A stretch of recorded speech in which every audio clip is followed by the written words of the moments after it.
నమ్మకమే అతడి ప్రాణాలు తీసింది. కళ్ళు మూసుకో నీకొక ఊహించని సర్ప్రైజ్ ఇస్తానంటే ఎన్నో ఆశలు పెట్టుకున్నాడు.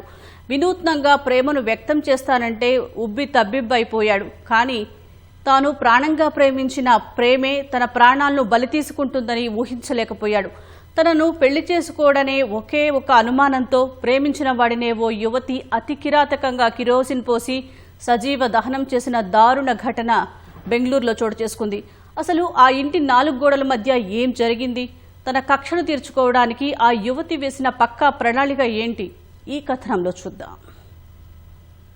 ప్రేమ గుడ్డిది అంటారు, అనుమానం పెనుభూతం అంటారు. ఈ రెండూ కలిస్తే వాటి వల్ల జరిగే అనర్థాలు మన ఊహలకు కూడా అందదు. సర్వస్వం తానే అనుకున్న ప్రేమికుడు తనను ఎక్కడ పెళ్లి చేసుకోడో అన్న అనుమానంతో ఓ యువతి ఉన్మాదిగా మారింది. ఇంటికి రా నీకొక సర్ప్రైజ్ ఇస్తా అని పిలిచి ఏకంగా అతడిని కడతీర్చింది. వినూత్నంగా ప్రేమను వ్యక్తం చేస్తారని నమ్మించి కిరోసిన్ పోసి సజీవ దహనం చేసింది. బెంగళూరు శివారులోని బైదరహళ్లిలో ఈ దారుణం జరిగింది. తుమకూరుకు చెందిన కిరణ్ బెంగళూరులోని ఓ మొబైల్ సర్వీస్ సెంటర్ లో పనిచేస్తున్నాడు. అక్కడే పనిచేస్తున్న ప్రేమ అనే యువతిని ప్రేమించాడు. కొంతకాలంగా కిరణ్ తనను పట్టించుకోవడం లేదని పెళ్లి చేసుకోడేమోనని యువతి అనుమానించింది. ఈ క్రమంలో మంగళవారం మధ్యాహ్నం ఇంట్లో ఎవరూ లేని సమయంలో ప్రియుడిని ఇంటికి పిలిచింది. కొద్దిసేపు మాట్లాడుకున్న తర్వాత కిరణ్ ను కుర్చీలో కూర్చోబెట్టి కళ్లకు గంతలు కట్టి కాళ్లు చేతులు కట్టేసింది. ఇలా ఎందుకు చేస్తున్నావని ప్రశ్నించగా కొత్తగా ప్రేమను వ్యక్తం చేస్తానని నమ్మించి కిరోసిన్ పోసి నిప్పంటించింది.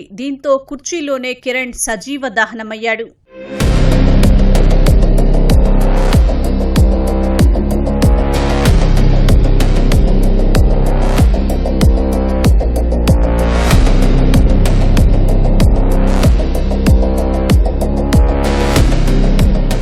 సమాచారం తెలుసుకున్న పోలీసులు ఘటనా స్థలికి చేరుకుని పరిశీలించారు. కిరణ్ కళ్లకు గంతలు ఉన్నట్లు గుర్తించారు. ఘటన జరిగినప్పుడు తాను బాత్రూంలో ఉన్నానని, పొగ రావడంతో బయటకు వచ్చేసరికి కిరణ్ కుర్చీలో కాలిపోయి ఉన్నాడని నిందితురాలు పోలీసులకు చెప్పింది. అయితే ఘటనా స్థలాన్ని పరిశీలించిన పోలీసులు పథకం ప్రకారమే ప్రేమ అతడిని హత్య చేసినట్లు ప్రాథమికంగా నిర్ధారించారు. నిందితురాలిని అరెస్టు చేసి పోలీసులు విచారణ చేస్తున్నారు.